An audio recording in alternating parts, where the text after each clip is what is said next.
नमो नमः मित्राणि, नमः सरस्वत्यै, नमः संस्कृताय च। मित्राणि हम लोग जो है कि इससे पहले 5 अध्याय तक पढ़ चुके हैं पीयू संभाग 1 का, यानी 9वीं कक्षा का। और हम लोग प्रयास करेंगे कि आज से कल तक में जो है कि 9वीं कक्षा का पीयू संभाग 1 समाप्त कर लें। ठीक है, उसके बाद पीयू संभाग 2 भी पढ़ेंगे हम लोग, और जो क्या कहते हैं इसका सेमुशी भाग 2 को भी बाकी है, सेमुशी भाग 2 को भी पढ़ लेंगे। ठीक है, तेज़ी से पढ़ लेंगे ताकि उस पर से हम लोग जो है कि प्रत्येक दिन वस्तुनिष्ठ प्रश्न बना सकें। ठीक है मित्र, मैं प्रयास करूंगा कि प्रत्येक दिन आप लोगों का वस्तुनिष्ठ प्रश्न का अभ्यास कराऊं और मैं भी तैयार करूं। चलिए ज़्यादा समय बर्बाद नहीं करते हुए देखिए, चैप्टर का नाम है षष्ठा पाठ, छठा अध्याय। उस चैप्टर का नाम है संस्कृत साहित्य पर्यावरणम। संस्कृत साहित्य में पर्यावरण, संस्कृत साहित्य सप्तमी का एक वचन है, पर्यावरणम माने पर्यावरण। संस्कृत साहित्य में क्या, तो पर्यावरण। आगे देखिए क्या कह रहा है क्या, अधुना वैज्ञानिके युगे यदा प्रकृति असंतुलिता जाता तदा पर्यावरणस्य चर्चा भवति। अधुना माने वर्तमान समय में, वैज्ञानिके युगे माने वैज्ञानिक युग में, यदा प्रकृति असंतुलिता जाता, जब प्रकृति असंतुलित होती है, तदा तब पर्यावरणस्य चर्चा भवति, पर्यावरण की चर्चा होती है। पर्यावरण की चर्चा कब होती है, जब प्रकृति असंतुलित हो जाती है। आगे देखिए क्या कर रहा है, कथम प्रदूषणम दूरीकरणीयम, कथम प्रदूषणम दूरीकरणीयम प्रकृति संतुलिता भवेत्, पशु पक्षिणः स्वस्वरूपेण यानी कि स्वस्वरूपेण स्थिता भवन्तु, मानवश्च शुद्धम जलम वायुम च लभेत। क्या कह रहा है कि कैसे प्रदूषण को दूर करें, कथम प्रदूषणम दूरीकरणीयम, कैसे प्रदूषण को दूर किया जाए, प्रकृति संतुलिता भवेत, जिससे प्रकृति संतुलित हो जाए, पशु पक्षिणः स्वस्वरूपेण स्थिता भवन्तु, पशु और पक्षीगण अपने अपने स्वरूप में स्थित हो जाएं, मानवश्च शुद्धम जलम वायुम च लभेत, और सभी मानव शुद्ध जल और वायु प्राप्त कर सकें। कौन, तो सभी मानव शुद्ध जल और वायु को क्या कर सकें, प्राप्त कर सकें। जीवनम च कल्याणमयम स्यादिति, और जीवन कल्याणमय हो जाए, जीवन क्या हो जाए, कल्याणमय हो जाए। इति प्रश्नः भूयो भूयः सर्वान् आंदोलयति, यह प्रश्न बार बार, भूयो भूया मतलब बार बार, सर्वान आंदोलयति मतलब सबों को आंदोलित करता है, सबों को जागृत करता है। किस चीज़ के लिए, तो किस प्रकार से प्रदूषण को दूर किया जाए, प्रकृति संतुलित हो जाए, पशु पक्षी अपने अपने स्वरूप में स्थित हो जाएं, मानव जो है शुद्ध जल और वायु को प्राप्त कर सके, जीवन कल्याणमय हो जाए। ऐसा प्रश्न बार बार सबों को आंदोलित करता है, सबों को जागृत करता है। आगे देखिए मित्रों क्या कहता है, संस्कृत साहित्य नेयम वस्था, संस्कृत साहित्य नेयम वस्था मतलब न इयम अवस्था, आसीदिति पाठेस्मिन् संक्षेपेन आदर्श रूपस्य पर्यावरणस्य निरूपणम वर्तते। क्या कह रहा है कि संस्कृत साहित्य नेयम अवस्था मतलब न इयम अवस्था, संस्कृत साहित्य में यह अवस्था नहीं थी, आसीत, न इयम अवस्था आसीत, यह अवस्था नहीं थी। पाठेस्मिन् संक्षेपेन आदर्श रूपस्य, इस पाठ में संक्षेप रूप के द्वारा या संक्षेपण के द्वारा, आदर्श रूपस्य आदर्श रूप का, क्या, तो पर्यावरणस्य आदर्श रूप पर्यावरण का, पर्यावरण क्या है, तो आदर्श रूप है पर्यावरण। ठीक है, पर्यावरण के है ना, आदर्श पर्यावरण का निरूपणम वर्तते मन निरूपण है। ठीक है मित्रों, एक बार पूरा फिर से देख लीजिए क्या कर, अधुना वैज्ञानिक युगे यदा प्रकृति असंतुलिता जाता तदा पर्यावरणस्य चर्चा भवति। वर्तमान समय में वैज्ञानिक युग में जब प्रकृति असंतुलित हो जाती है तब पर्यावरण की चर्चा होती है। कथम प्रदूषण दूरम करणीयम, कैसे प्रदूषण को दूर किया जाए। प्रकृति संतुलिता भवेत, प्रकृति संतुलित हो जाए। पशु पक्षिणः स्वस्वरूपेण स्थिता भवन्तु, पशु पक्षीगण अपने अपने स्वरूप में स्थित हो जाएं। मानवश्च शुद्धम जलम वायुम च लभेत, और मानवगण सभी मानवगण शुद्ध जल और वायु प्राप्त कर सकें। जीवनम च कल्याणमयम, और जीवन कल्याणमय स्यादिति, जीवन कल्याणमय हो जाए। इति प्रश्न भूयो भूयः, ऐसा प्रश्न बार बार सर्वान आंदोलित, ऐसा प्रश्न बार बार सबों को आंदोलित करता है। संस्कृत साहित्य नियम अवस्था आसीदिति, संस्कृत साहित्य में यह अवस्था नहीं थी। पाठेस्मिन् संक्षेपेन, इस पाठ में संक्षेप रूप में आदर्श रूपस्य पर्यावरणस्य निरूपणम वर्तते, आदर्श रूप में, ठीक है, इस पाठ में संक्षेप रूप के द्वारा आदर्श रूप पर्यावरण का निरूपण है। ठीक है मित्राणी, चलिए देखिए आगे, देखिए क्या कह रहा है। श्लोक है, सबसे श्लोक से यह पाठ आरंभ हो रहा है। भूमिर्जलम नभो वायु अंतरिक्षम पशुस्तृणम शाम्यम स्वस्थत्वमेतेषां पर्यावरण संज्ञकम्। भूमिर्जलम नभो वायु अंतरिक्षम पशुस्तृणम शाम्यम स्वस्थत्वमेतेषां, स्वस्थत्वमेतेषां, ठीक है, स्वस्थतु, स्वस्थ तु एवं एतेषां, स्वस्थत्वम, अच्छा, स्वस्थ त्वम एतेषां पर्यावरण संज्ञकम। इसका अर्थ क्या हुआ। भूमि, भूमि जलम का संधि विच्छेद हो जाएगा, भूमि ही जोड़ जलम, भूमि जल, नभ मना हो गया आकाश, वायु, वायु जोड़ अंतरिक्षम हो जाएगा वायु, और वायु अंतरिक्ष, पशु तृणम, पशु तृणम, पशु और घास, क्या क्या, भूमि जल आकाश वायु अंतरिक्ष पशु और घास। शाम्य मन सुंदर, स्वस्थ मन स्वस्थ, सुंदर और स्वस्थ। एतेषां पर्यावरण संज्ञकम, ये सभी, ठीक है, इन सभी चीज़ का क्या क्या, भूमि जल आकाश वायु अंतरिक्ष पशु और घास का सुंदर और स्वस्थ स्वरूप पर्यावरण का संज्ञक है, मतलब पर्यावरण माना जाता है। ठीक है, आगे आइए मित्रों। संस्कृत साहित्यस्य महती परंपरा संसारस्य सर्वान् विषयानुरीकृत्य प्रचलिता। संस्कृत साहित्यस्य महती परंपरा, संस्कृत साहित्य की महान परंपरा। देखिए, महान का स्त्रीलिंग रूप होता है महती, ठीक है, परंपरा चूंकि स्त्रीलिंग रूप है इसीलिए महती परंपरा लिखा गया है। संस्कृत साहित्य से महती परंपरा में क्या हो गया, संस्कृत साहित्य की महान परंपरा या महती परंपरा संसार से सर्वान, संसार के सभी विषयान, विषयानुरीकृत्य जो है तो क्या आ जाएगा, विषयान, विषयान विषयान उरीकृत्य प्रचलिता। संस्कृत साहित्य से महती परंपरा, संस्कृत साहित्य की महान परंपरा सर्वान विषयान, संपूर्ण विषयों को आधार, संपूर्ण विषयों को आधार लेकर के प्रचलित है। संस्कृत साहित्य की महान महती परंपरा क्या है, तो सभी विषयों को, ठीक है मित्रों, संस्कृत साहित्य की महती परंपरा संसार के सभी विषयों को क्या करके आधार पर, आधार मान करके क्या है, प्रचलित है।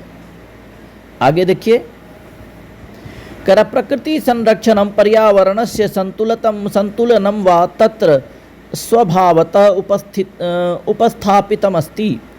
प्रकृति संरक्षण, प्रकृति का संरक्षण, पर्यावरणस्य संतुलन, पर्यावरणस्य संतुलनम वा, प्रकृति का संरक्षण, पर्यावरण का संतुलन, वाह है तो गया अथवा, तो उसको बीच में ले आएंगे, प्रकृति का संरक्षण अथवा पर्यावरण का संतुलन। क्या हो गया, प्रकृति का संरक्षण अथवा पर्यावरण का संतुलन। तत्र स्वभावतः उपस्थापितम अस्ति, वहाँ क्या, वहाँ स्वभाव से ही, स्वभावतः मतलब स्वभाव से, उपस्थापितम अस्ति, उपस्थापित है। क्या उपस्थापित है, प्रकृति का संरक्षण अथवा पर्यावरण का संतुलन। कहाँ पर, संस्कृत साहित्य की जो महती परंपरा है, संस्कृत साहित्य की जो महती परंपरा है उसमें क्या क्या है, तो प्रकृति का संरक्षण। आप जो जितने भी ग्रंथ पढ़ेंगे मित्रों, जितने भी ग्रंथ, चाहे अभिज्ञान शाकुंतलम पढ़ लीजिए, आपने देखा होगा अभिज्ञान शाकुंतलम में कि शकुंतला जो है जो हमारे देश के महान राजा भरत की माता थी और दुष्यंत की पत्नी थी।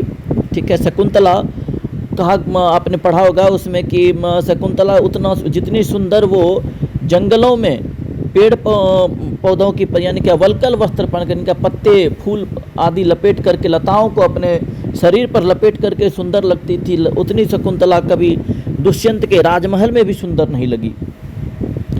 ठीक है, तो हम लोगों ने प्रकृति की शोभा के विषय में आप जब भी कोई भी ग्रंथ पढ़ेंगे तो उसमें देखेंगे कि जितने भी कविगण हैं उसमें वो प्रकृति के झरनों, नदियों, तालाबों, पहाड़ों, आप मेघदूत को ही देख लीजिए ना कि कवि कालिदास जो है, महाकवि कालिदास, मेघ को, मेघ भी क्या है, प्रकृति है, मेघ को दूत बना करके अपनी प्रियतमा के पास भेज दिया अपना हाल समाचार बताने के लिए, हाल समाचार पूछने के लिए कि मैं जीवित हूँ, कि उस अपनी मेरी प्रियतमा को, मेरी पत्नी को बता देना कि उसका पति यक्ष जो है उसके बिना कैसे जी रहा है। सारी की सारी विरहावस्था बताता। उसमें क्या है कि पूरे रास्ते में मेघ को रास्ता, पूरे मेघ दूतम में मेघ को रास्ता बताता है कैसे वह अपनी उसकी पत्नी के पास पहुँचेगा, है ना। मेघ मार्ग का वर्णन कितना इम्पोर्टेंट है।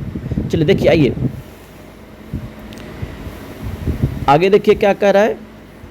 वैदिक काले प्रकृते रूपकरणानि देव रूपाणि प्रकल्पितान्यभवन् पर्यजन्यो वेदे इत्थं स्तूयते। क्या कह रहा है, वैदिक काले प्रकृते रूपकरणानि देव रूपाणि प्रकल्पितानि अभवन्। प्रकल्पितान्यभवन् का क्या गया, प्रकल्पितानि अभवन्। वैदिक काले मतलब वैदिक काल में प्रकृते उपकरणानि, प्रकृति का उपकरण, प्रकृति का उपकरण क्या था, तो देव रूपाणी, देवताओं का स्वरूप था। प्रकल्पितान्य भवन, प्रकल्पितानी अभवन, देवताओं का स्वरूप प्रकल्पित था, देवताओं का स्वरूप माना गया था। वैदिक काल में प्रकृति का जो रूप था, प्रकृति की जो शोभाएं थी, वो देवताओं का स्वरूप माना गया था। प्रकृति का स्वरूप मतलब देवताओं का स्वरूप। पर्जन्यो वेदे इत्थम स्तूयते, पर्जन्यो वेदे इत्थम स्तूयते। पर्जन्य मतलब हो गया क्या, फसल। फसलों के लिए वेद में इस प्रकार से भी वंदना है। फसल कहाँ होता है, खेत में, तो खेत फसल के लिए जो है वेद का इस प्रकार से वर्णन है। क्या वर्णन है, देखिए क्या कह रहा है। इरा विश्वस्मय भुवनाय जायते यत पर्जन्यः पृथिवीं रेतसावती। इरा विश्वस्मय भुवनाय जायते यत पर्जन्यः पृथिवीं रेतसावती। मतलब इरा विश्वस्मय, इरा मन हो गया धरती, विश्वस्मय मतलब अस्मय, विश्व अस्मय, इस संपूर्ण विश्व के लिए, भुवनाय भुवन के लिए क्या करता है, पृथ्वी क्या करता है मित्रों,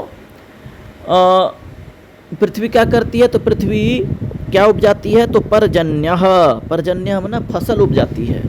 ठीक है, और फिर क्या कर रहा है, पृथ्वी में रेत असावती, रेत सावती।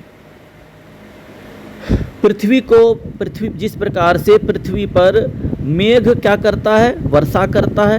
पृथ्वी पर क्या कौन वर्षा करता है, मेघ पृथ्वी पर वर्षा करके पृथ्वी को फसलों से सुशोभित करता है। उसी प्रकार से फसल को धरती, फसल को कौन, धरती जो है उपजा करके संपूर्ण भुवन का, संपूर्ण विश्व का पालन पोषण करती है।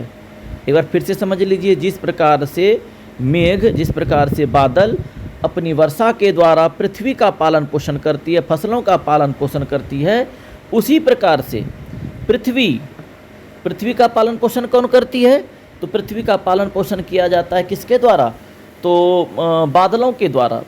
ठीक है, और पृथ्वी किसकी सेवा करती है, तो पृथ्वी जो है संपूर्ण विश्व की सेवा करती है, रक्षा करती है किसके द्वारा, तो फसलों के द्वारा।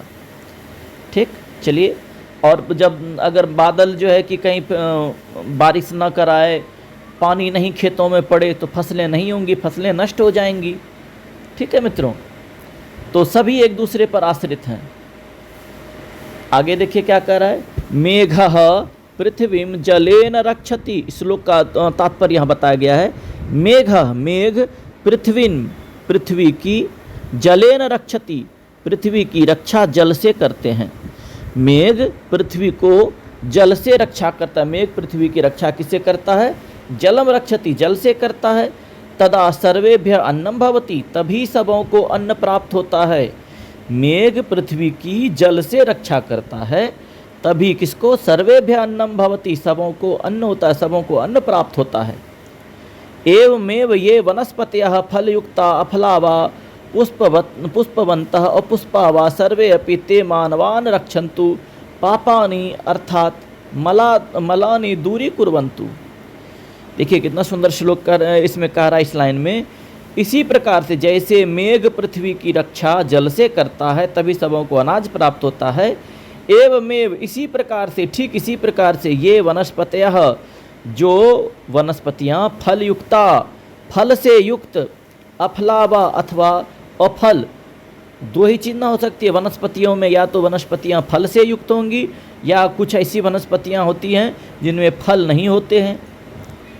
कुछ ऐसी वनस्पतियाँ होती हैं जो पुष्पवन्तः, जो पुष्पवान होते हैं, जिसमें पुष्प होते हैं, और पुष्पावा, और कुछ ऐसी वनस्पतियाँ होती हैं जिसमें फूल ही नहीं होते हैं।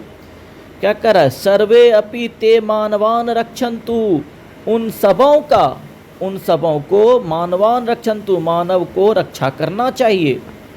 उन सभी पेड़ों का, उन सभी प्रकृति का मानवों को क्या करना चाहिए? रक्षा करनी चाहिए। पापानि अर्थात मलानि दूरी कुर्वन्तु, अर्थात पापों के मैल को, पापानि अर्थात मलानि, पाप को अर्थात मैल को, पाप को अर्थात मैल को, दूरी कुर्वन्तु मना दूर करो। ठीक है, किसकी रक्षा करके? जो वनस्पतियाँ फल से युक्त हैं अथवा उस वनस्पति में फल नहीं लगा है, जो वनस्पतियाँ पुष्प में, तो क्या कहा गया? देखिए, पापानि अर्थात मलानि दूरी कुर्वन्तु में ना, पाप को अर्थात मैल को दूर करें। जैसे उसके लिए श्लोक कहा गया है, ये तो हम लोग जानते हैं मित्रों कि ये वैदिक मंत्र है ना। जब कलश में, शायद पता नहीं मैं सही हूँ कि नहीं, जब सुनते हैं जब कलश में सुपारी दिया जाता है कलश स्थापना में, तब तक मैंने यही मंत्र सुना है पंडित, आप सभी महानुभाव पंडितों के द्वारा। या फलिनी या फला पुष्पा याश्च पुष्पिने बृहस्पति प्रसूतास्तान नो मुंचत्वगंहसः। यही ना है? पता नहीं, मुझे तो नहीं पता उतना ज़्यादा। देखिए क्या कह रहा है? याह फलिनी या अफलाह, याह फलिनी या अफलाह, जो फल वाली हैं अथवा क्या है? बिना फल वाली हैं। जो फल वाली हैं, फलिनी फल वाली हैं, फलों से परिपूर्ण हैं, अथवा अफलाह, अथवा क्या है? बिना फल वाली हैं। अपुष्पा, या तो पुष्प, अपुष्पा माने बिना पुष्प वाली हैं, याश्च पुष्पिनी, अथवा पुष्प वाली हैं। बृहस्पति प्रसूतास्ता, बृहस्पति ने प्रसूता, सबों को जन्म दिया है, सबों का पालन करते हैं। नो मुंचत्वम हसः, उसका विनाश नहीं करें, उसकी रक्षा करें। ठीक है, उसको बृहस्पति ने क्या किया है? जन्म दिया है, बृहस्पति ने उसको बनाया है। बृहस्पति कौन है? तो देवताओं के गुरु हैं, इसलिए उसका विनाश ना करें, उसकी रक्षा करें। ठीक है, या फला पुष्पा याश्च पुष्पिनी बृहस्पति प्रसूतास्ता नो मुंचत्वम हसः, जो फल वाली हैं अथवा जो बिना फल वाली हैं। या फलिनी या अफला, अफला माने फल वाली नहीं है। अपुष्पा, या तो पुष्प वाली नहीं है, याश्च पुष्पिनी, या तो पुष्प वाली हैं। बृहस्पति प्रसूताहता, बृहस्पति ने सबको जन्म दिया है। नो मुंचत्वम हसः, उसका विनाश ना करें, उसका रक्षण करें। अत्र औषधियो देव्यः स्तूयन्ते, अत्र औषधियो देव्यः स्तूयन्ते, यहाँ औषधियों की देवताओं ने क्या की है? स्तुति की है। यहाँ किसकी स्तुति की है? देवताओं ने तो औषधियों की स्तुति की है। कैसे कह रहा है? संस्कृत काव्येषु प्रकृति वर्णनम आवश्यकम विद्यते, संस्कृत काव्यों में प्रकृति का वर्णन आवश्यक है। ठीक है, संस्कृत काव्यों में प्रकृति का वर्णन आवश्यक है। कथ्यते यत ऋतुः सागरः नदी सर्वोदयः संध्या चंद्रोदयः सरोवरः उद्यानं वनम इत्यादीनि उपादानानि अवश्यम वर्णीयानि भवन्ति महाकाव्ये। क्या कह रहा है? कथ्यते यत् कहा जाता है कि ऋतु, सागर, नदी, सूर्योदय, संध्या, चंद्रोदय, सरोवर, उद्यान, वन इत्यादि उपादानि अवश्यम वर्णीयानि भवन्ति महाकाव्ये। महाकाव्य में इत्यादिनी उपादानानि, ठीक है, महाकाव्य में इन सभी उपादानों का अवश्यम वर्णनीयानि, अब वर्णन आवश्यक है। महाकाव्य में किसका किसका? महाकाव्य में कहा जाता है कि महाकाव्य में ऋतु का, सागर का, नदी का, सूर्योदय का, संध्या का, चंद्रोदय का, तालाब का यानी कि सरोवर का और उद्यान का, वन का इत्यादि उपादानों का वर्णन आवश्यक है। वाल्मीकि सरोवर श्रेष्ठाम पंपाम वर्णयति। देखिए वाल्मीकि, आपको ऐसे प्रश्न रह सकता है मित्र कि आपके पाठ में वाल्मीकि ऋषि ने किस नदी का वर्णन किया है, न किस सरोवर का वर्णन किया है। नदी का तो मित्र जान लीजिए मंदाकिनी नदी का वर्णन किया है। अगर यदि नदी के विषय में पूछा जाएगा तो वाल्मीकि ऋषि ने आपके अपने पाठ्य पुस्तक में किस नदी का वर्णन किया है? मंदाकिनी का। मंदाकिनी वर्णनम हम लोग चैप्टर में पढ़ाऊंगा, आप लोगों को 10वीं कक्षा का है, पीयूषम भाग 2 में 10वां अध्याय है मंदाकिनी वर्णनम। वो रामायण का वो भी अंश है, उसको भी तो रामायण का अंश है, तो महर्षि वाल्मीकि ने ही रचा है। यहाँ कर वाल्मीकि सरोवर श्रेष्ठाम पंपाम वर्णयति। वाल्मीकि ऋषि सरोवर पंपा मन पंपा सरोवर का क्या कर रहा है कि वर्णन करते हैं। कौन? महर्षि वाल्मीकि। आगे देखिए क्या वर्णन करते हैं, हम लोग देखते हैं मित्रों।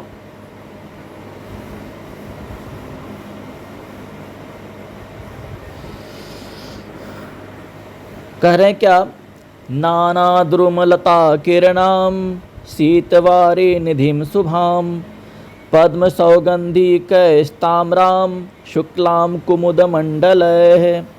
नाना द्रुमलता किरणाम श्रित शीतवारी निधिम शुभाम पद्म सौगंधी कैस्ताम्राम शुक्लाम कुमुद मंडल। क्या कहा उन्होंने? नाना द्रुमलता किरणम, अनेक प्रकार के वृक्ष, लताएं। कौन? किसके विषय में यहाँ कहा जा रहा है? पंपा सरोवर के विषय में, पंपा तालाब का। इस श्लोक में पंपा तालाब की प्रशंसा है। क्या कहा जा रहा है कि पंपा सरोवर में क्या क्या है? तो अनेक प्रकार के वृक्ष, द्रुम, नाना द्रुम लता किरणम, अनेक प्रकार के वृक्ष और लताएं शोभायमान है, शोभा पा रही हैं। शीतवारी निधिम शुभाम, शीतल वारी मन जल, शीतल जल शुभ का संकेत देती हुई बह रही हैं। कहाँ पर? पंपा तालाब में। पंपा तालाब में क्या क्या है? अनेक प्रकार के वृक्ष और लताएं सुशोभित हो रही हैं। और शीतल वारी माने ठंडे जल क्या हो रही हैं? बह रही हैं और सुंदर तरीके से बह रही हैं, सुंदरता का प्रतीक दे रही हैं। ठीक है। पद्म सौगंधी कैस्ताम्राम, पद्म न कमल, कमल अपने सुगंधों से, कमल अपने गंध से पूरे कहाँ को? ताम्राम, पूरे पंपा सरोवर को सुगंधित कर रही है। कौन? तो कमल, कमल पुष्प अपने सुगंधों से पूरे तालाब को सुगंधित कर रही है। शुक्लाम कुमुद मंडल, शुक्ल मना हो गया सफ़ेद। ठीक है, सफ़ेद कुमुद, कुमुद के पुष्प भी सुशोभित हो रहे हैं। पंपा तालाब में क्या क्या सुशोभित हो रहे हैं? अनेक प्रकार के वृक्ष और लताएं सुशोभित हो रही हैं। शीतवारी निधिम शुभाम, ठंडे जल जो है सुशोभित हो रहे हैं, सुशोभित होकर के बह रहे हैं। पद्म मन हो गया कमल, कमल अपने सुगंध के द्वारा पूरे तालाब को सुगंधित कर रहा है। शुक्लाम न सफ़ेद, कुमुद मंडल, सफ़ेद कुमुदिनी के फूल पूरे तालाब को सुशोभित कर रहे हैं, उसकी शोभा बढ़ा रहे हैं। आगे देखिए क्या कर रहा है? संस्कृत काव्येषु, संस्कृत काव्यों में स्वस्थ पर्यावरणस्य कल्पनया स्वाभाविक रूपेण प्रवहंती नाम नदी नाम वर्णनम बाहुल्येन लभ्यते। क्या कह रहा है कि संस्कृत काव्येषु, संस्कृत काव्यों में स्वस्थ पर्यावरणस्य कल्पनया, स्वस्थ पर्यावरण की कल्पना के द्वारा, कल्पनया तृतीया का एक वचन है, तो स्वस्थ पर्यावरणस्य में षष्ठी का एक वचन है, तो संस्कृत काव्यों में स्वस्थ पर्यावरण की कल्पना के द्वारा स्वाभाविक रूपेण, स्वाभाविक रूप से प्रवहंती नाम नदी नाम वर्णनम, बहती हुई नदियों का वर्णन बाहुल्येन लभ्यते, बहुलता से प्राप्त होता है। जल प्लावनस्य वर्णनम तु विरलमेव, जल प्लावन का वर्णन तो विरल ही है। आगे देखिए क्या कर रहा है, सूर्यतापितः ज्येष्ठ मासस्य मध्याह्नः बाणभट्टेन वर्णितः। सूर्यतापितः, सूर्य का ताप ज्येष्ठ मास के मध्याह्न में बाणभट्ट ने वर्णित किया है। किसका वर्णन किया बाणभट्ट ने? सूर्य से तपते हुए ज्येष्ठ मास का, ज्येष्ठ मास के मध्याह्न का, ठीक है। सूर्यातापित मैंने सूर्य के धूप से तपते हुए जेठ माह का वर्णन, ठीक है, किसका, कैसे माह, किस प्रकार का? तो मध्याह्न का वर्णन बाणभट्ट ने किया है। स्वच्छ और स्वाभाविक, वह स्वाभाविक रूप से किया है, जैसा था वैसा ही हूबहू किया है। क्या? आगे देखिए, वस्तुतः स्वाभाविक रूपेण प्रवर्तमानानां ऋतूनां वर्णनेन पर्यावरणम च कवीनामस्था दृश्यते। वस्तुतः वास्तव में स्वाभाविक रूपेण, स्वाभाविक रूप से प्रवर्तमानानां, क्या प्रवर्तमानानां मतलब क्या हो गया? स्वाभाविक रूप से स्वाभाविक रूप से दर्शाने वाले, स्वाभाविक रूप से लिखने वाले, किसका? तो ऋतु नाम वर्णनेन, ऋतुओं के वर्णन से पर्यावरणम प्रति, पर्यावरण के प्रति कवि नाम आस्था, कवियों की आस्था देखी जाती, दृश्यते में देखी जाती है। किस, कैसे देखी जाती है कवियों की आस्था पर्यावरण के प्रति थी? तो स्वाभाविक रूप से परिवर्तित, स्वाभाविक रूप से प्रवर्तित दर्शित, इसका ऋतु नाम वर्णनम, ऋतुओं का वर्णन और पर्यावरण के प्रति कवियों की आस्था देखी जाती है। आगे देखिए क्या कह रहा है मित्र, ग्रीष्म तापेन, ग्रीष्मातपेन, ग्रीष्म आतपेन, गर्मी से तपते रहने से, संतप्तस्य रक्षाम वृक्षाः कुर्वन्ति, गर्मी से तपते, ग्रीष्मातपेन मन गर्मी के धूप से या धूप की गर्मी से, ग्रीष्मातपेन मन गर्मी में धूप से या धूप की गर्मी से, संतप्तस्य तपते हुए लोगों की, तपते हुए लोगों की रक्षा वृक्षाः कुर्वन्ति, रक्षा वृक्ष करते हैं। वृक्ष किसकी रक्षा करते हैं? तो वृक्ष जो है रक्षा करते हैं गर्मी से, गर्मी में धूप से तपते हुए लोगों की रक्षा कौन करते हैं मित्रों? तो लोगों की रक्षा कौन करते हैं? तो वृक्ष। आगे देखिए क्या कह रहा है,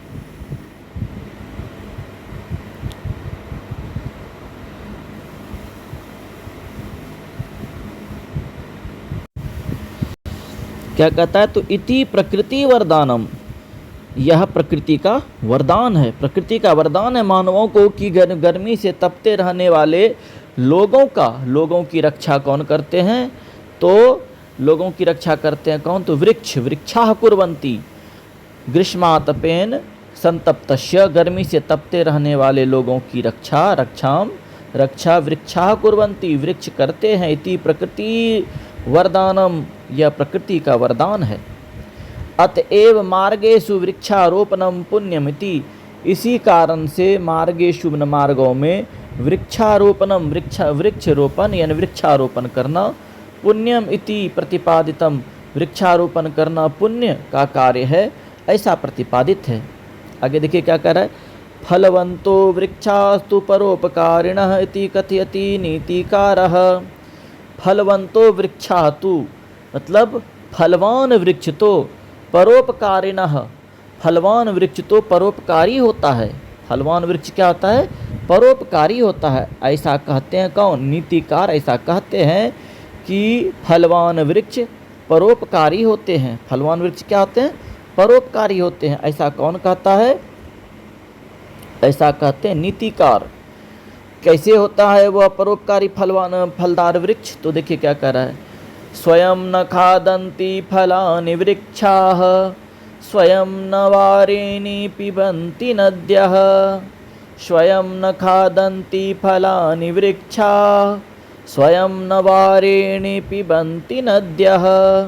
स्वयं न खादन्ति, स्वयं नहीं खाते हैं कौन? फलानि वृक्षा, फल स्वयं अपने फल को वृक्ष नहीं खा लेते हैं। वृक्ष जो है कभी भी अपने फल को स्वयं नहीं खाते हैं। स्वयं न वारेणि पिबन्ति नद्यः, स्वयं अपने जल को पिबन्ति न पिबन्ति नद्यः, नदियाँ नहीं पीती हैं। नदियाँ क्या नहीं पीती हैं? तो नदियाँ जो है अपने जल को स्वयं नहीं पीती हैं। उसी प्रकार से कौन नहीं खाता है? क्या? स्वयं न खादन्ति फलानि वृक्षाः, ठीक है, स्वयं के फल को कभी भी वृक्ष नहीं खाते हैं। आगे देखिए क्या कर रहा है। नरा कन्याश्च वृक्षान् प्रति ममताशीला इति शाकुन्तले नाटके वर्ण्यते। नरा कन्याश्च, पुरुष और स्त्री, नर और कन्या, नर और नारी, वृक्षान् प्रति, नहीं यहाँ ये नहीं होगा, नरा कन्याश्च वृक्षान् प्रति ममताशीला इति शाकुन्तले नाटके वर्ण्यते। ठीक है, मनुष्य और नहीं, मनुष्य को कन्या और वृक्षों के प्रति ममताशील, मनुष्य जो है किसके प्रति?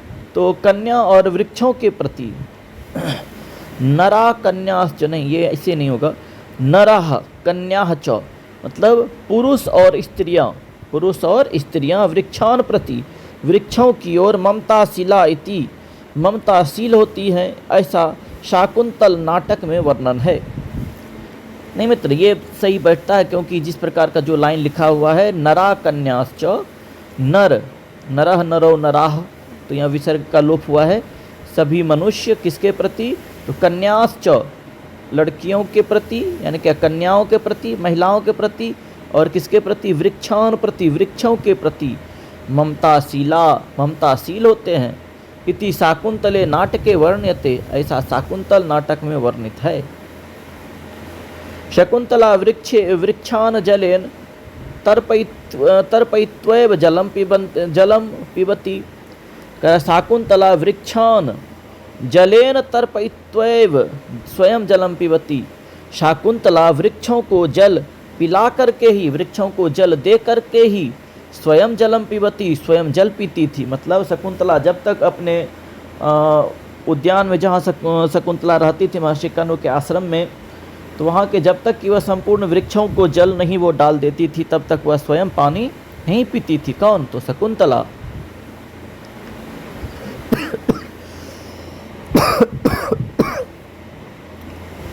क्षमा करेंगे मित्र। कर पातुम न प्रथमं व्यवश्यति जलम युष्म स्वपीते सुया। पातुम न प्रथमम, जब तक कि वह सबसे पहले व्यवश्यति जलम, जब तक कि वह सबसे पहले जल नहीं पिला लेती थी, किसको? तो वृक्षों को, तब तक युष्मा स्वपीते सुया, तब तक वह स्वयं जल नहीं पीती थी। किंच भट्टी शरत्काले जलाशयेषु कमलानां तद्वर्तिनां भ्रमराणां च वर्णनम करोति। उसके बाद भट्टी के द्वारा शरत्काल में जलाशयेषु, जलाशयों में, कमलानाम, कमल पुष्पों के, तद्वर्तिनाम, और उसकी पंखुड़ियों के, भ्रमराणां च वर्णनम करोति, और भ्रमराणां च, और भंवरों का वर्णन करते हैं। भंवरों की कौन करते हैं? भट्टी जो है, भट्टी कवि शरत काल में तालाब में, ठीक है, शरत काल के समय में तालाब में कमलानाम तद्वर्तिनाम, कमलों के और उसकी कमलों के तद्वर्तिनाम, उसकी पंखुड़ियों के ऊपर, कमल की पंखुड़ियों के ऊपर, भ्रमराणाम च वर्णनम करोति, भंवरे का वर्णन किया करते हैं। कौन? भट्टी कवि। किसमें? तो जलाशय में खिले हुए कमलों के, कमलों में जो है कि घूमने वाले भंवरे का वर्णन करते हैं। क्या वर्णन करते हैं? देखिए क्या कर रहा है। ना तज्जलम यन्न सुचारु पंकजम, ना पंकजम तद यदनील सट पदम, न तज्जालम यन्न सुचारु पंकजम न पंकजम तद यदनी यदली न सटपदम। मतलब न तज्जालम, एक बार फिर से सुन लीजिए। न तज्जलम यन्न सुचारु पंकजम न पंकजम यद यदनील सटपदम। न तज्जलम यन्न सुचारु पंकजम, उस जल की शोभा नहीं है, उस जल की शोभा नहीं है जिसमें क्या नहीं है, पंकजम, कमल नहीं है। जिस नदी में कमल नहीं है उस जल की शोभा नहीं, उस जल की शोभा नहीं है। न तज्जलम यन्न सुचारु पंकजम, उस जल की कोई शोभा नहीं है, उस तालाब की कोई शोभा नहीं है जिसमें कि क्या नहीं हो, पंकज नहीं हो, यानी क्या कमल नहीं हो। न पंकजम यद यदनील सटपदम, और उस कमल की भी शोभा नहीं है जिस पर कि भंवरे न गुंजार करते हो, जिस पर भंवरे नहीं बैठते हों। मतलब क्या कह रहा है, न तज्जलम यन्न सुचारु पंकजम, उस जल की कब, वह जल तभी शोभायमान होगा जब उस जल में क्या होगा, कमल का फूल होगा। और कोई कमल का फूल तभी सुंदर लगेगा जब उस कमल के फूल पर भंवरे बैठा करते हों। आगे देखिए क्या कह रहा है मित्रों, वसंते तु सर्वः प्रकृति शोभनतरा भवती इति कालिदासः कथयति। कर वसंते तु सर्वः प्रकृति शोभनतरा भवती इति कालिदासः कथयति। कालिदास देखिए क्या कह रहा है, वसंते तु सर्वः प्रकृति शोभनतरा, वैसे तो सभी प्रकृति के सभी वस्तुएं, सभी सामान शोभायमान होते हैं।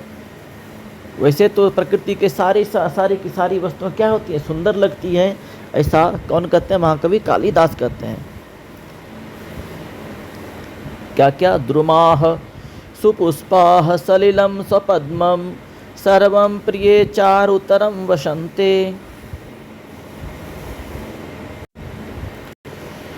मतलब कालिदास क्या कहे, द्रुमाः मन वृक्ष, फूल, ठीक है, और खिले हुए पंकज, सलिलम पंकजम सलिलम स्वपद्मम, मतलब सुंदर कमल का पुष्प, सर्वम प्रिय, सबों को प्रिय लगता है, ऐसा सभी मतलब क्या कहता है, ऐसा सभी लोग मानते हैं। क्या मानते हैं कि द्रुमाः मन वृक्ष, सुपुष्पाः सुंदर सुंदर फूल, सलीलम स्वपद्मम मतलब सुंदर कमल का पुष्प, सर्वम प्रिय सबों को प्रिय लगता है, ऐसा सभी मानते हैं। कालिदासः पशूनां स्वाभाविक स्थितेः निरूपणमेव करोति। कालिदास जो है पशुओं के स्वाभाविक स्थिति का निरूपण करते हुए कहते हैं। किसका वास्तविक निर्णय, तो कह रहा है, फिर से सुनिए, कालिदास पशूनाम, कालिदास पशुओं के स्वाभाविक स्थिति का निरूपणमेव करोति, निरूपण भी करता है। कर गाहन्तां महिषा निपान सलिलं श्रृंगैर्मुहुस्ताडितं छायाबद्ध कदम्बं मृगकुलं रोमन्थमभ्यस्तु। फिर से सुनिए मित्र, गाहन्तां महिषा निपान सलिलं श्रृंगैर्मुहुस्ताडितं छायाबद्ध कदम्बं मुकुलं रोमन्थमभ्यस्यतु।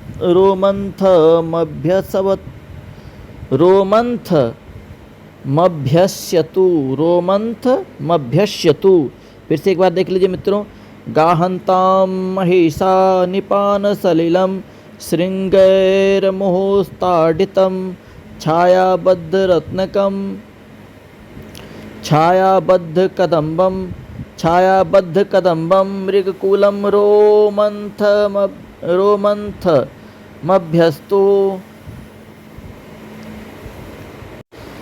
क्या कहा, गाहन्तां महिषा निपान सलिलम, जब तक कि भैंस, महिषा न भैंस जो है, जब तक कि गंभीर, गाहन्ताम गंभीर, निपान सलिलम श्रृंगैर मुहुस्ताडितम, जब तक कि भैंस गंभीर तालाब में बैठ करके स्नान नहीं करते हैं, और उसमें बैठ करके, किसमें, गंभीर तालाब में, बड़े तालाब में, या बड़ी नदियों में बैठ करके जब तक कि वह निश्चिंततापूर्वक अपने दोनों सींगों को नहीं हिला लेती है, तब तक जो है कि उसको संतुष्टि नहीं होती है। छायाबद्ध कदम्बम मृगकुलम रोमंथमभ्यस्तु। छायाबद्ध कदम्बम मतलब छाया से परिपूर्ण कदम्ब। कदम्ब का पेड़ क्या होता है? तो मृगकुलम रोजमभ्यस्तु। मृगकुलम मतलब हिरणों का वंश क्या करता है? तो संपूर्ण जंगल को सुशोभित करता है। एक बार फिर से सुन लीजिए। गाहंताम महिषा नियम सलिलम श्रृंगैर्मोस्ताडितम मतलब गंभीर नदियों में, गहरी नदियों में जब तक कि निपान सलिलम श्रृंगैर्मोस्ताडितम जब तक कि गंभीर नदियों में, न गहरी नदियों में महिष मन भैंसें क्या करती हैं? जब तक कि सुंदर पूर्वक से बैठ कर के नदी में अपने दोनों श्रृंगों को, यानी कि अपने मुख के साथ जो श्रृंग लगा हुआ है, 2 ठो श्रृंग, जब तक कि श्रृंगों को नदी में वो अच्छी तरह से हिला डोला नहीं लेता है, तब तक उसे संतुष्टि नहीं मिलती। छायाबद्ध कदम्बम मृगकुलम, छायाबद्ध कदम्ब का पेड़, आप इस मृगकुल के क्या हैं? रोमंथमभ्यस्तु। आप जो है इस मृगकुल के शोभायमान हैं। कौन? छायाबद्ध कदम्बम, छाया से परिपूर्ण कदम्ब का पेड़, और मृगकुल मृगों का वंश, रोमंथमभ्यस्तु। नहीं मित्र, क्षमा करेंगे, कह रहा है क्या? फिर से एक बार सुन लीजिए श्लोकार्थ। गाहंताम महिषा निपान सलिलम श्रृंगैर्मोस्ताडितम छायाबद्ध कदम्बम मृगकुलम रोमंथमभ्यस्तु। एक मिनट मित्र, लाइट घट गया।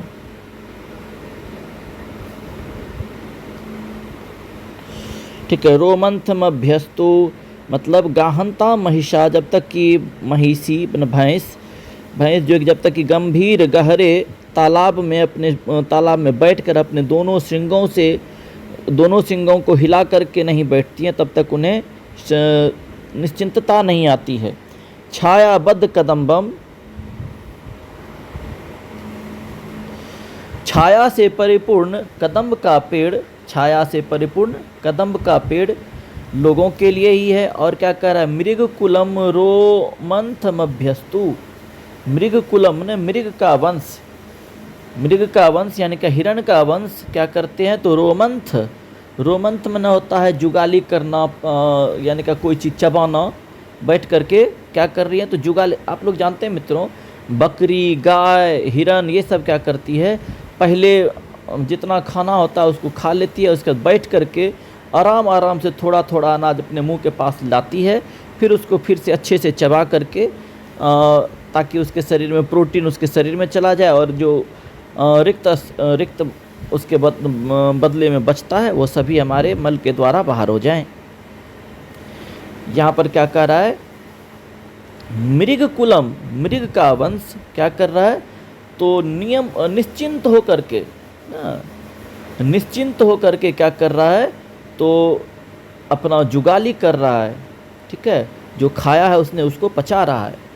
एवं प्राचीन भारते साहित्यकाराः सर्वस्यापि पर्यावरण से स्वस्थां प्रति जागरूका अभवन्। इस प्रकार से प्राचीन भारत में साहित्यकार सर्वस्यापि पर्यावरणस्य संपूर्ण पर्यावरण के स्वस्थता के प्रति जागरूक हैं। कुत्रापि प्रकृतेः असंतुलनम न भवेत्, कहीं पर भी प्रकृति का असंतुलन नहीं हो। इति प्रयासशीला आसन, ऐसा वे प्रयासशील थे। एक बार फिर से सुन लीजिए। प्राचीने साहित्यकारा सर्वस्यापि पर्यावरणस्य स्वस्थतां प्रति जागरूका अभवन्। इस प्रकार से प्राचीन भारत में साहित्यकार क्या है? तो सर्वस्यापि पर्यावरणस्य, संपूर्ण पर्यावरण के स्वस्थता के प्रति जागरूक थे। कुत्रापि प्रकृतेः असंतुलनम न भवेत् इति प्रयासशीलाः आसन्। कहीं पर भी प्रकृति का असंतुलित ना हो, प्रकृति का संतुलन ना हो, ऐसा प्रयासशील थे। ठीक है मित्राणि, अब आते हैं प्रश्नोत्तरी में। थोड़ा संधि विच्छेद देख लीजिए। व्याकरणिक टिप्पणी। पर्यावरणम, परि जोड़ आवरणम, नेयम, न जोड़ इयम, मुंचत्वम हसः, मुंचन्तु जोड़ हसः, मुंचन्तु जोड़ अंग हसः। आगे देखिए क्या कर, प्रकल्पितान्य भवन, प्रकल्पितानि जोड़ अभवन, प्रकल्पितान्य भवन का संधि विच्छेद क्या आ जाएगा, प्रकल्पितानि जोड़ अभवन।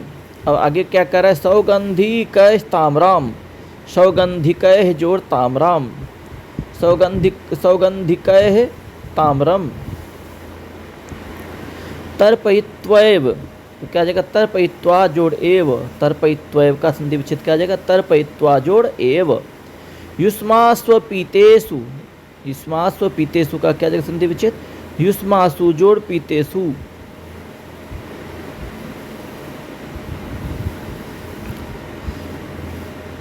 एक बार फिर से देखिए, परि जोड़ आवरण, पर्यावरण, न जोड़ इयम, नेयम, मुंचत्वम हसः, मुंचन्तु जोड़ अंग हसः, प्रकल्पितान्य भवन, प्रकल्पितानि जोड़ अभवन। ठीक है, सौगंधिकैः ताम्रम, सौगंधिकैः जोड़ ताम्रम, तर्पयित्वैव, तर्पयित्वा जोड़ एव। युष्मासु प्रीतिषु संधि विच्छेद कर दीजिए मित्रों, युष्मासु जोड़ अपतिशो। ठीक है, अपीतेषु है, युष्मास्वपीतेषु तो संधि विच्छेद हो जाएगा, युष्मासु जोड़ अपीतेषु।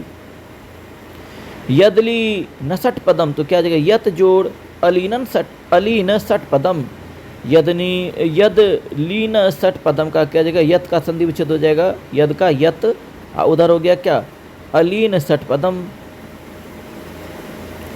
आगे देखिए क्या कर रहा है, श्रृंगैर मोहस्ताडितम तो श्रृंगैः जोड़ मुहुः जोड़ ताडितम। सामासिक विग्रह भी देख लीजिए थोड़ा सा उदाहरण में, ताकि प्रश्न बनाते समय दिक्कत ना हो। पर्यावरणम, परितः आवरणम, परितः आवरणम। साम्यम तो साम्यः समस्य भावः, साम्यम का क्या जाएगा, समस्य भावः।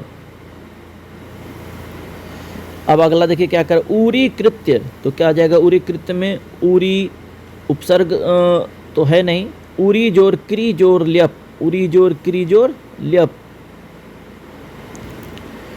क्या कह रहा, द्रुमलताकिरणम, द्रुमतैः नहीं, द्रुमलताकिरणम तो क्या आ जाएगा, द्रुमैः लताभिश्च अकिरणा, द्रुमैः लताभिश्च अकिरणा।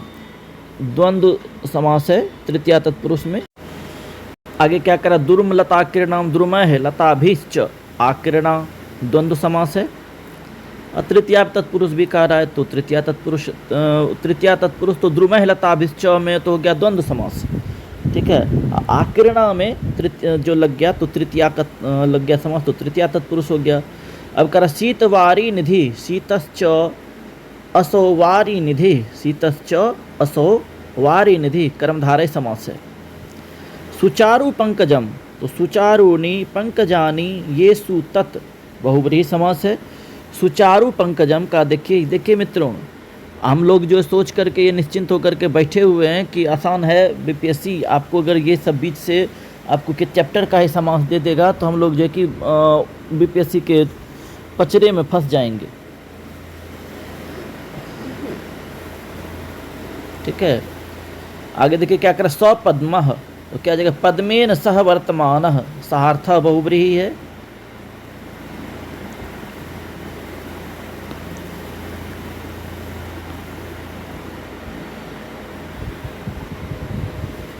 चैप्टर में आइए क्वेश्चन में, प्रकृतेः उपकरणानि कथम प्रकल्पितानि, प्रकृति का उपकरण कैसे प्रकल्पित होता है, तो संस्कृत साहित्य संस्कृत साहित्य। एक मिनट, प्रकृतेः उपकरणानि कथम प्रकल्पितानि,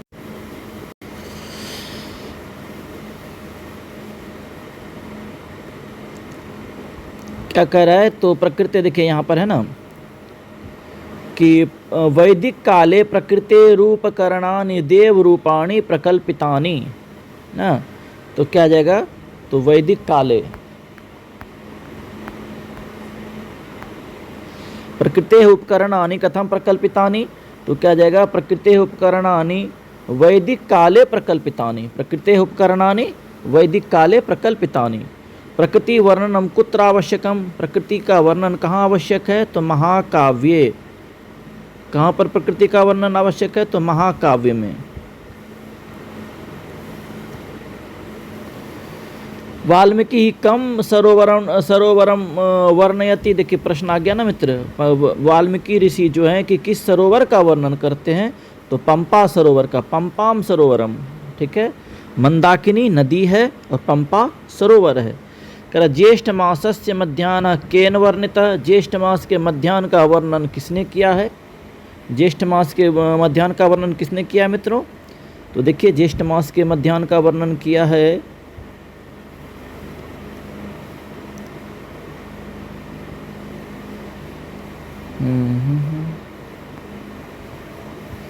हाँ,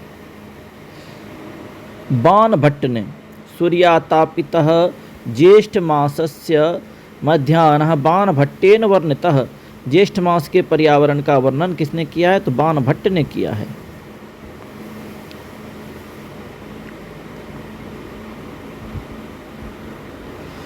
जलाशयेषु कमलानां वर्णनम कः करोति, जलाशयों में कमलों का वर्णन कौन करते हैं, तो ये मेरे ख्याल से मित्र कालिदास करते होंगे। जलाशयों में किसका वर्णन,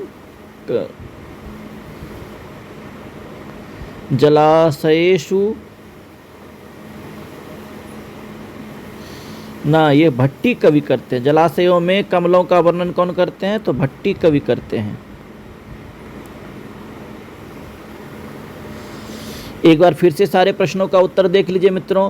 प्रकृति उपकरणानि कथम प्रकल्पितानि, प्रकृति का उपकरण कहाँ प्रकल्पित है, तो वैदिक काले। कब कहाँ पर प्रकल्पित है, तो वैदिक काल में।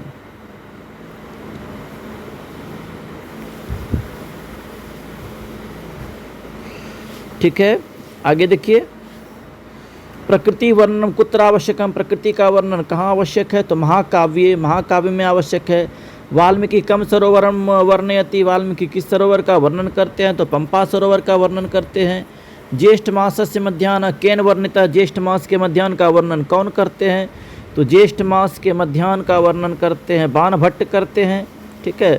जलाशयेषु कमलानां वर्णनम कह करोति, जलाशयों में कमलों का वर्णन कौन करते हैं, तो ये भट्टी कवि करते हैं।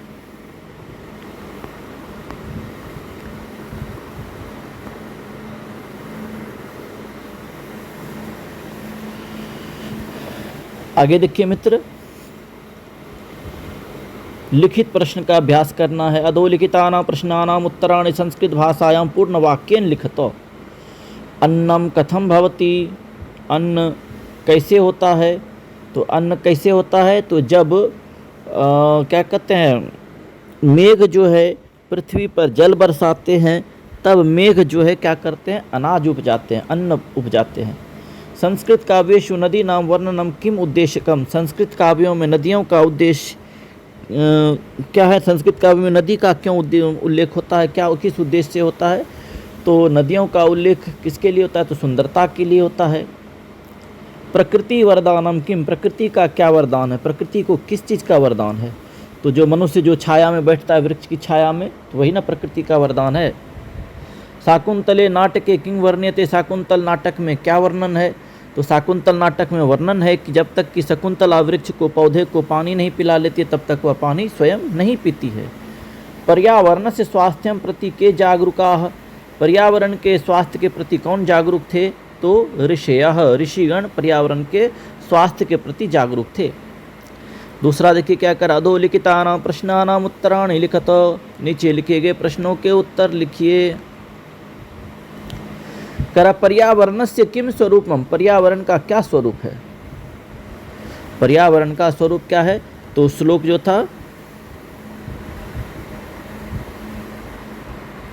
पहला श्लोक, भूमिर्जलम नभो वायु अंतरिक्षम पशुस्तृणम साम्यं स्वस्थत्वमेतेषां पर्यावरणसंज्ञकं भूमिर्जलं नभो वायुरन्तरिक्षं पशुस्तृणं साम्यं स्वस्थत्वमेतेषां पर्यावरणसंज्ञकम्।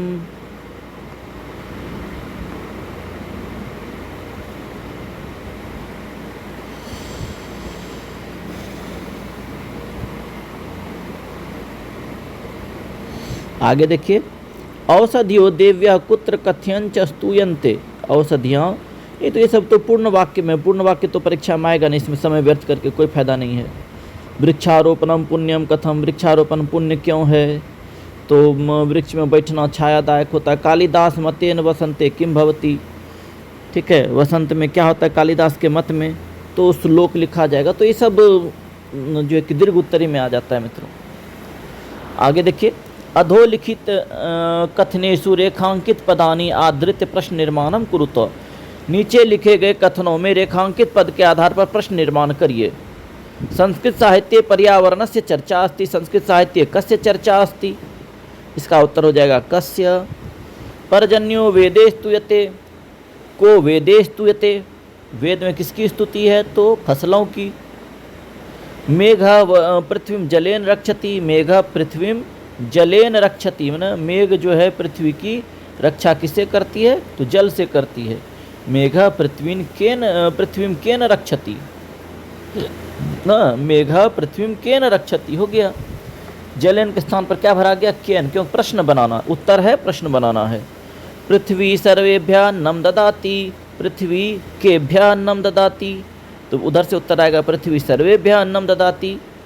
वेदे अघोष यो देव्यः स्तूयन्ते, वेदे, वेद में घोष, हाँ, औषधियो देव्यः स्तूयन्ते, वेदे औषधियो देव्यः स्तूयन्ते, वेदे कह या कह कौ के, अच्छा, वेदे, वेद में क्या देवताओं के द्वारा स्तुति है, तो हो जाएगा वेदे किम, औषधि के स्थान पर आ जाएगा किम, वेद में क्या, तो हो जाएगा किम। संस्कृत महाकाव्येषु प्रकृति वर्णनम आवश्यकम, संस्कृत महाकाव्येषु किम आवश्यकम, तो प्रकृति वर्णनम आवश्यकम। चौथा देखिए मित्रों क्या कह रहा है, कोष्ठकाद उचितम पदम चित्वा रिक्त स्थानानि पूर्यत। कोष्ठक, कोष्ठक से उचित पद को चुनकर रिक्त स्थान को पूरा करें। इरा विश्वस्मय रिक्त स्थान जायते, तो हो जाएगा भुवनाय जायते, इरा विश्वस्मय भुवनाय जायते। तानो क्या जाएगा, मुंचन्तु हस हसः, तानो मुंचन्तु क्या जाएगा, तानो मुंचन्तु हसः। वाल्मीकि रिक्त स्थान पंपां वर्णयति, तो नदी श्रेष्ठाम या सरोवर श्रेष्ठाम, सरोवर श्रेष्ठाम पंपां वर्णयति। सर्वम प्रिय, सबों के लिए प्रिय है। निम्नतरम चारुतरम, सबों के सर्वम प्रिय चारुतरम वसंते, न वसंत ऋतु सबों को बहुत अधिक प्रिय है। मृगकूलम अभ्यस्तु, मृगकूलम रोमंथम अभ्यस्तु।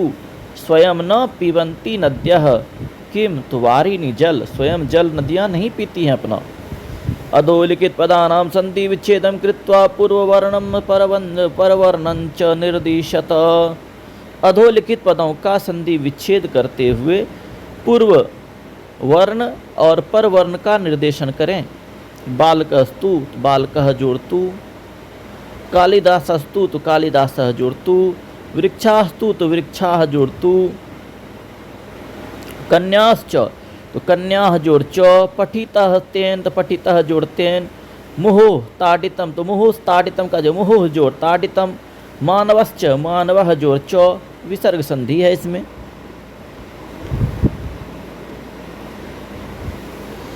अच्छा, कर अधोलिखित पदेषु मूल शब्दम विभक्ति वचनम च लिखतो।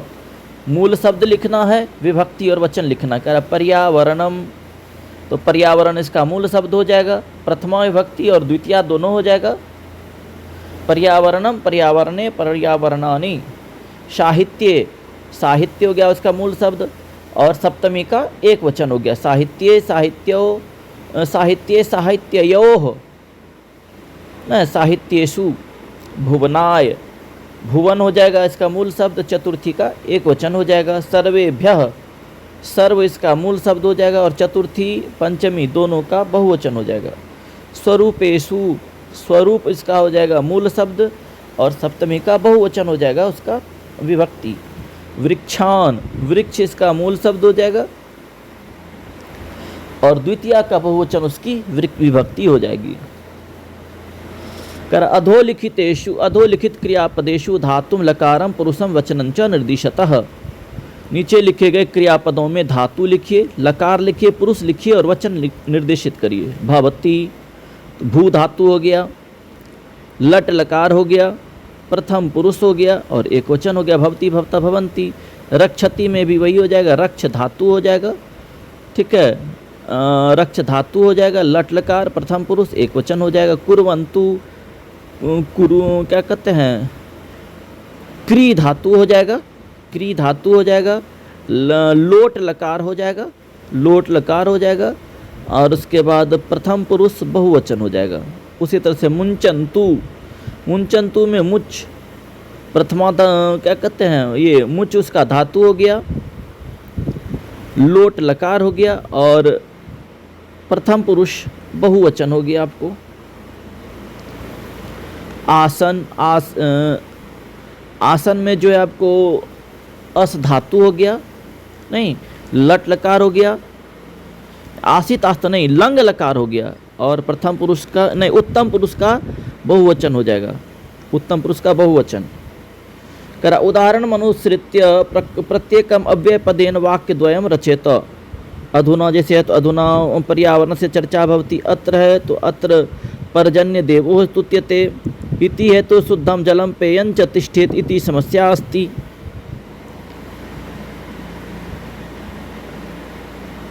जैसा उदाहरण है वैसे ने दूठो वाक्य का रचना करना है। जैसे अधुना, अधुना हम विद्यालयम न गमिष्यामि, अत्र अत्र मम अत्र अहम अपि पठिष्यामि, यहाँ मैं भी पढ़ूंगा या पढ़ूंगी।